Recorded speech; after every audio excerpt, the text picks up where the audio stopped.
በቅርቡ ወደ ኢትዮጵያ ገበያ የገባውን አዲሱን የሳምሰንግ ስልክ ላስተዋውቃችሁ። ሳምሰንግ ጋላክሲ A07 ይባላል። ሰላም የዴሊ ኢንፎ ቤተሰቦች እንዴት ናችሁ? ዛሬም በአዲስ ቪዲዮ ተመልሻለሁ። በዛሬው ቪዲዮአችን የምንመለከተው በቅርቡ ወደ ኢትዮጵያ ገበያ የገባውን ሳምሰንግ ጋላክሲ A07ን እንመለከታለን። ስለዚህ ስልክ አጠቃላይ የሆነ ኢንፎርሜሽንን እሰጣችኋለሁ። ቪዲዮን እስከ መጨረሻው ተከታተሉት። ቪዲዮን ላይክ፣ ሼር በማድረግ ጀምሩ። ለቻናሌ አዲስ ከሆናችሁ ደግሞ ቻናሉን ሰብስክራይብ በማድረግ ቤተሰብ ሁኑ። አሁን በቀጥታ ወደ ቪዲዮ እናልፋለን። በቅርቡ ወደ ኢትዮጵያ ገበያ የገባውን የሳምሰንግ ጋላክሲ A07ን እንመልከት። ላውንች ዴቱን አስቀድመን እንመልከት። ላውንች ዴቱን ስንመለከት ኦገስት 25 2025 ላይ ነበር ወደ ገበያ የገባው፣ ወደ ኢትዮጵያ የገባው በቅርቡ ነው። ኦፕሬቲንግ ሲስተሙን ስንመለከት አንድሮይድ 15 ነው። ዋን UI 7 አካቷል ማለት ነው። እንደዚሁም ኦፕሬቲንግ ሲስተም አፕግሬዱን ስንመለከት 6 ጊዜ አፕግሬድ ይኖረዋል ማለት ነው። እንደዚሁም ሴኩሪቲ አፕዴትም እንደዛው ይኖረዋል ማለት ነው። አሁን ደግሞ ዲዛይን እንደዚሁም ከምን አይነት ማቴሪያል ተሰራ የሚለውን እንመልከት። የዚህን ስልክ ቲክነሱን ስንመለከት 7.6 ሚሜ ነው። እንደዚሁም ዌይቱን ስንመለከት 184 ግራም ዌይት ነው ያለው።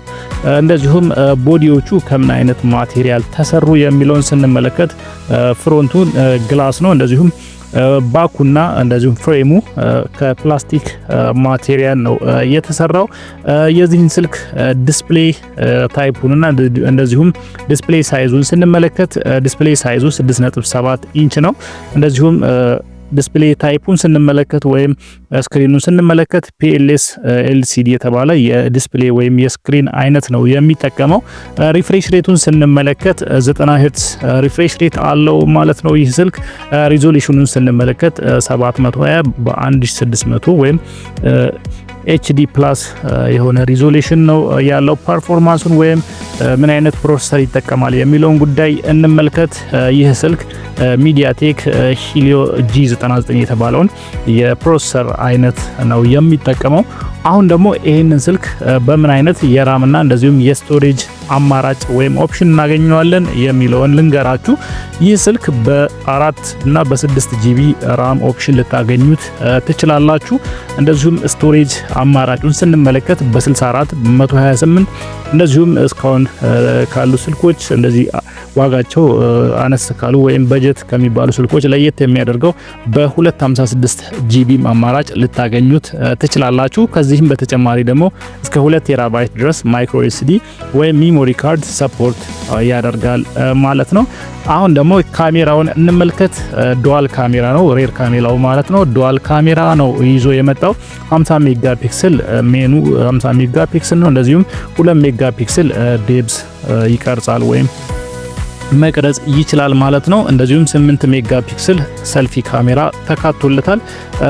ይህ ስልክ የሚቀርጻቸውን ቪዲዮዎች ስንመለከት ፉል HD ቪዲዮዎችን መቅረጽ ይችላል ወይም 1920 በ1080 መቅረጽ ይችላል ማለት ነው። ባትሪ እንደዚሁም ቻርጂንግ አማራጩን ባትሪ ካፓሲቲውን ስንመለከት ባትሪ ካፓሲቲው እንደ አብዛኞቹ የሳምሰንግ ስልኮች 5000 mAh የባትሪ ካፓሲቲ አለው። ፋስት ቻርጂንግን ሰፖርት ያደርጋል። 25 ዋት ፋስት ቻርጂንግን ሰፖርት ያደርጋል ማለት ነው። እንደዚሁም ሳይድ ማውንትድ የሆነ ፊንገርፕሪንት ተካቶለታል ማለት ነው። ፊንገርፕሪንቱን የምታገኙት ሳይድ ላይ ኦን ኦፍ ላይ ነው ማለት ነው። በመጨረሻም የዚህን ስልክ ዋጋ ስንመለከት እንደ ራም እና እንደ ስቶሬጅ አማራጩ ከ17500 እስከ 23000 ብር ድረስ ልታገኙት ትችላላችሁ ማለት ነው። ስለዚህ የዚህ ስልክ ዋጋ ከ17500 እስከ 23000 ብር ባለው ሬንጅ ታገኛላችሁ ማለት ነው። እንደ ራም እና እንደ ስቶሬጅ ኦፕሽኑ በዚህ ዋጋ ልታገኙት ትችላላችሁ። ለዛሬ ይዤላችሁ የመጣሁት ቪዲዮ ይህንን ይመስል ነበር። በቀጣይ በሌላ ጠቃሚና አስተማሪ መረጃ እመለሳለሁ። እስከዛው መልካም ጊዜ ይሁንላችሁ።